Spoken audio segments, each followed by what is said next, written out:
Hello বন্ধুরা, আসসালামু আলাইকুম। আজকে আমরা খুব সকাল সকাল রেডি হয়ে কোথায় যাচ্ছি হয়তো আপনারা বুঝে গেছেন। ভিডিওটি প্রথম থেকে শেষ পর্যন্ত দেখুন, আমাদের সাথে থাকুন। আমার বন্ধুরা ব্যস্ত কাপড় চোপড় গুছাচ্ছে আর আবুল হোসেন মোবাইল নিয়ে মগ্ন। আমার বন্ধুরা সবাই রেডি হচ্ছে। হেলাল আর আমাদের প্রেমিক পুরুষ সাইফুল ভাই সকাল সকাল গার্লফ্রেন্ডের সাথে মেসেজ করতে ব্যস্ত, আবার নিজেকে সিঙ্গেল দাবি করে। ব্যাপারটা হাস্যকর না? তো ফাইনালি আমরা সবাই রেডি। আমরা এখন বের হয়ে পড়ছি। আজকে আমরা 5 বন্ধু নতুন গন্তব্যের পথে। হোটেল আল মদিনা থেকে বের হচ্ছি আমরা।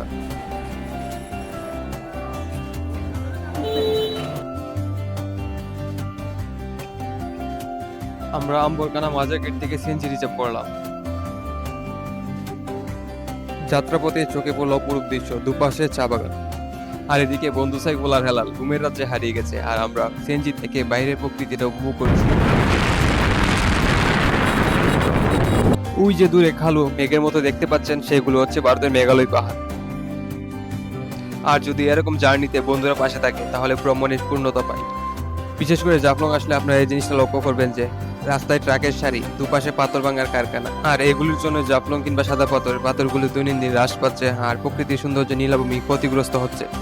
এই হচ্ছে জাফলং এর সেই ভাইরাল রাস্তা, যেখান থেকে ভারতের মেঘালয় পাহাড় হাতের নাগালে মনে হয়। দুপাশে চা বাগান, দেখতে এই জায়গার পরিবেশটা বেশ দারুণ। আজকের দিনটি ছিল মেঘলা, আর বৃষ্টি হলে পাহাড়ের সৌন্দর্য বেড়ে যায়। তো ফাইনালি আমরা চলে আসছি আমাদের গন্তব্যে।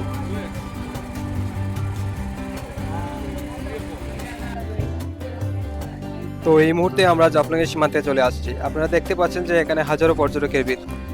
আর ওই যে পাহাড়ের গায়ে বেসে থাকা যে শহরটা দেখতে পাচ্ছেন, সেটা হচ্ছে ভারতের মেঘালয় রাজ্যের ডাউকি শহর। শহরটি এখান থেকে দেখতে কল্পনা রাজ্যের ছবির চেয়েও সুন্দর।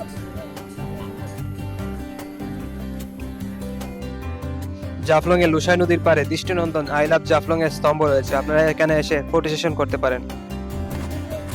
ফটো সেশন শেষে আমরা জাফলং এর ডালু রাস্তা দিয়ে যাচ্ছিলাম জিরো পয়েন্টের উদ্দেশ্যে, কিন্তু বৃষ্টির কারণে আমরা আর যেতে পারিনি।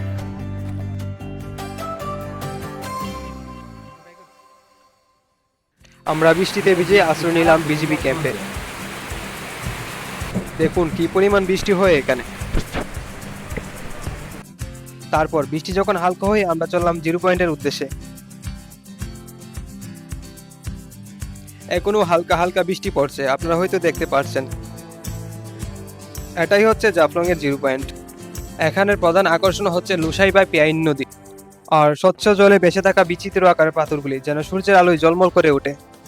জাফলং কিংবা বোলাগঞ্জ সাদা পাথরগুলি যে পরিমাণ লুট হচ্ছে, সরকার যদি দ্রুত ব্যবস্থা গ্রহণ না করে তাহলে খুব শীঘ্রই প্রকৃতির এই নীলাভূমি ধ্বংস হয়ে যাবে। অপূর্ব সুন্দর লুসাই নদীর গা ঘেঁষা প্রকৃতির কন্যা জাফলং। আর এখানের মূল আকর্ষণ হচ্ছে ঝুলন্ত ব্রিজ। বৃষ্টি আর মেঘের কারণে ঢাকা পড়ে আছে, আপনারা হয়তো দেখতে পাচ্ছেন না। তারপর আমরা নৌকা নিয়ে চললাম মায়াবী ঝর্ণার পথে। জনপ্রতি 100 টাকা করে 5 জন 500 টাকায় উঠলাম। নিয়ম আছে, ঝর্ণায় পৌঁছে নৌকা ভাড়া দিয়ে রিসিট নিতে হবে, আবার সেই রিসিট দেখিয়ে আবার আসতে হবে। আমরা নৌকায় উঠে বসে পড়লাম। নৌকা এখন ছেড়ে দিচ্ছে ঝর্ণার উদ্দেশ্যে।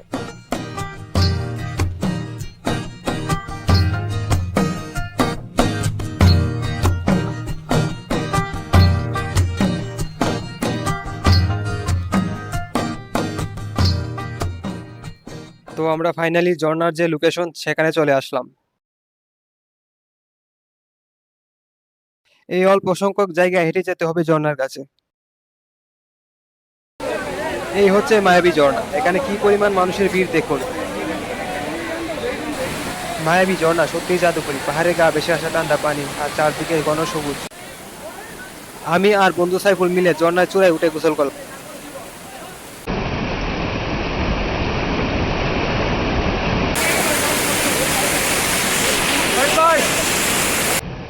আর আমার বাকি 3 বন্ধু নিচে থেকে ঝর্ণা উপভোগ করতেছে। ঝর্ণা বিলাস শেষে আমরা চলে যাচ্ছি। আবারও নৌকায় উঠে পড়লাম আমরা।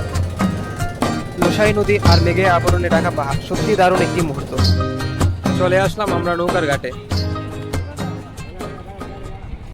জাফলং ভ্রমণ শেষে আমরা চলে আসলাম সিএনজি স্টেশনে। সিএনজি নিয়ে আমরা চললাম আমাদের গন্তব্যে। সিএনজি থেকে ভারতের মেঘালয় রাজ্যের ঝর্ণাগুলো দেখা যাচ্ছে, আর আফসোস লাগছে, এখানে যদি যেতে পারতাম।